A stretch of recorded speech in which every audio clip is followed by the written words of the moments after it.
بسم الله الرحمن الرحيم قل أعوذ برب الفلق من شر ما خلق ومن شر غاسق إذا وقب ومن شر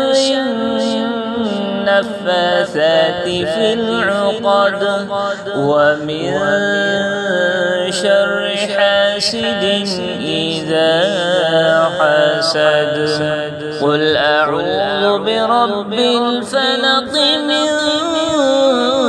شر ما خلق ومن شر غاسق إذا وقب ومن شر النفاثات في العقد ومن شر حاسد إذا حسد.